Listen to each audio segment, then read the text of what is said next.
So I had this question in my mind as well, which is throughout your work, you have argued that American policymakers were repeatedly warned about Russia's objections to NATO expansion. So looking back today, what do you think was the single biggest strategic miscalculation made in Washington? Well, okay, so the long and the short of it is, if I can try to do that, when the Soviet Union ceased to exist, well, first of all, they let go of the Warsaw Pact. They let go of Germany, and they let go of the Warsaw Pact were the states that were not members of the USSR itself, not so-called Soviet republics like Belarus, the Baltics, Ukraine, Kazakhstan, and Russia. They were all the union of the Soviet Socialist republics, right? But Poland and Hungary and Czechoslovakia and Bulgaria and Moldova and Romania and all of those were part of the Warsaw Pact, which meant they still had the Kremlin's commie gun to their head that made them sort of de facto members of the Soviet Union, right? They had one party, communist totalitarian states, just like the USSR itself, right? Yeah. So the first thing that happened was the Warsaw Pact states were let to secede. And then from there, it was just on. This was, beginning in the end of 89. And then from there, it all just unraveled. The communist hardliners tried to do a coup d'etat in August of 1991, which failed. But then that was the last straw, because it was the leaders of Russia who stopped the coup and saved Gorbachev, but then overthrew Gorbachev themselves and the last of the Soviet Union themselves, Boris Yeltsin and his guys, and dissolved the last of the USSR. So that was all over by Christmas 1991. And during this process, there's a huge question about what's going to happen to Germany, and are we going to allow German reunification?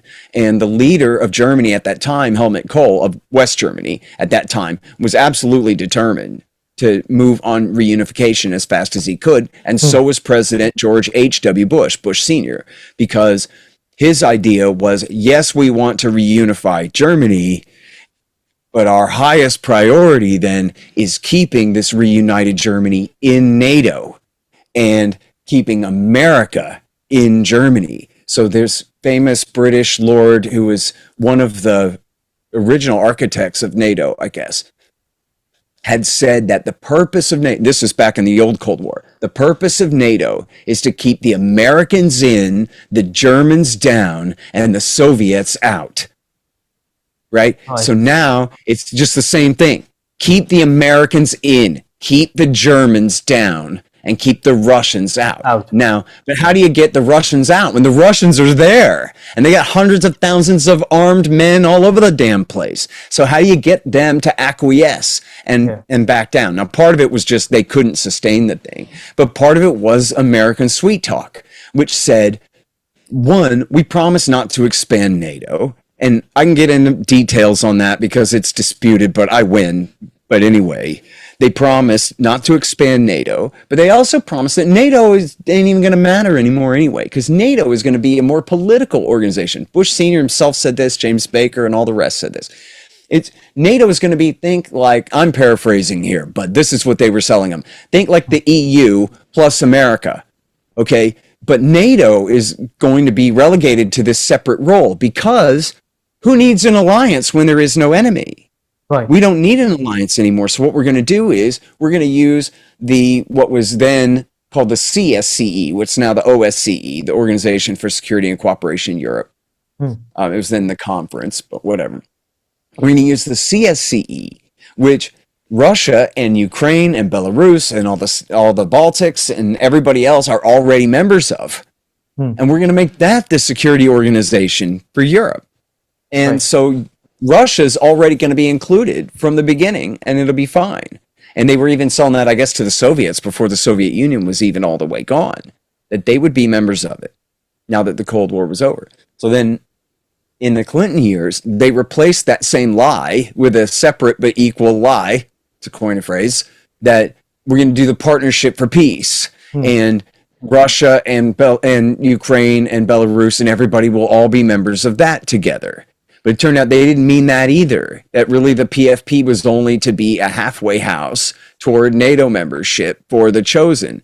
And so the Russians were going to stay on the outside of it. Now, now from the point of view, okay, just pretend you're a commie for a minute. I know you're not, but like from the point of view of like, Donnie. oh, well, it's just the historical inevitability that America, which was dominant in Europe and now was losing an enemy, was going to be even more dominant now. They weren't going to go home and call it off. They were going to expand, and they were going to expand as far as they could and push it as far as they could, right? Fine. Like that makes sense in a way that they, as Strobe Talbot, Bill Clinton's guy, put it. Yeah. When you're in government, your job... In your Oxford speech, I was watching his speech. It was amazing. And you referenced about Strobe Talbot, and it was another person, I forgot the name actually. It was Strobe Talbot mainly, yeah. Well, on this point Talbot was later justifying what he had done. Correct. And he was saying, listen, if you're in government, your job is to do what's in the national interest. In other words, take advantage wherever you can. And he goes, if you don't do that, then you won't be in power very long. That's the job. But then he goes, well, on the other hand, like, should we have had a higher, wiser concept of our national interest? In other words, should we be thinking about ourselves right now and making sure that we are in power very long, that we get reelected, and we get to do this more for another 4 years? Right? Is that our objective? Taking every advantage we can now, or should we think like older, wiser men with longer time horizons and higher lower time preferences, and think, what is America's relationship with Russia going to be like in the 2020s? And what are we doing now to guarantee that success or to cause that crisis, right? That would be a higher, wiser concept of America's national interest. But it's even built into democratic politics, right? That you have these short time horizons. And at the time in 1994, the Republicans had taken over, and the Republicans in the House and the Senate were led by Hawks, Trent Lott, and Newt Gingrich. I said that in the wrong order, but Gingrich in the House, Lott in the Senate, and Bob Dole and all those guys, and they were all attacking Bill Clinton from the right on all of this stuff and calling him a wimp for not going for it. And he was desperate to get reelected in 96. And they all said this over and over. I have the quotes that they were really worried. And who knows if this even made the difference or not, or would have made the difference or not. But at least they believed that they needed those Polish votes in Illinois. And they needed Polish and Ukrainian votes in Pennsylvania. And they needed Eastern European diaspora in America to be reassured that America is eventually going to incorporate them into our security system. So it wasn't even the Poles. It was the Polish Americans, right? And then on top of that, it was Lockheed and their lobby that were pushing and organizing and financing the organizing of all these Eastern European countries to get them to so-called ask us to stay, and to expand there. Sort of like having Hamid Karzai in Afghanistan ask us to occupy his country more still, And it's all kind of a self-licking ice cream cone. They're selling Lockheed products to a whole new market. Right, it's huge, and it's good for the Pentagon who were initially resistant for wisdom reasons, eventually got on board for gravy train reasons, right? And now, sorry, to finally address your question, everybody knew better, including never mind everyone. I'll get back to them if you want to. There's a whole gang of guys who said we should not expand NATO at all. Like into Eastern Germany, sure, but then stop there. That was the deal, right?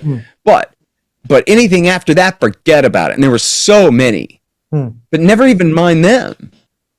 Let's address that even the leaders of the expansionists, especially notably because they're the most influential of all, Henry Kissinger and Zbigniew Brzezinski. Kissinger, the foreign policy guru of the on the Republican side, and Brzezinski, these guys are R2 and 3PO counterparts together, and Brzezinski, the Democratic Kissinger, right? And these guys are not partisan hacks. These guys are grand strategists of American foreign policy. And they're Kissinger especially, like these are guys who Well, and Brzezinski too. These are the guys who built what they called the New World Order, meaning the United Nations Charter enforced by the United States.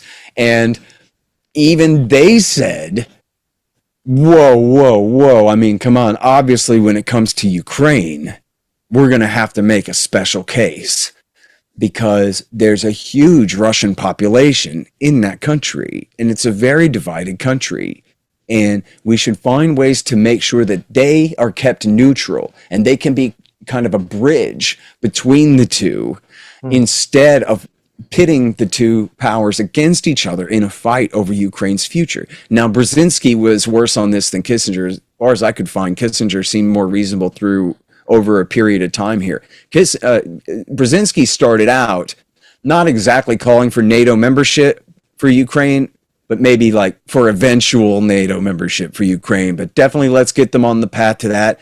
And then he would frame it in these ridiculous ways and say, well, if the Russians can't accept that, well, then that just proves that they're not a real democracy, or something, this kind of crap. We're just like, this, first of all, is a non sequitur, but then you're the one putting them in this position and making them choose then. If that's your dilemma that you're putting them in, why make them do that when you accept the risk? But anyway, later on, he backed down from that. And there's a guy, I wrongfully said in my Mearsheimer interview, I said it was Ken Pollock, but I get them confused, speaking of R2 and 3PO.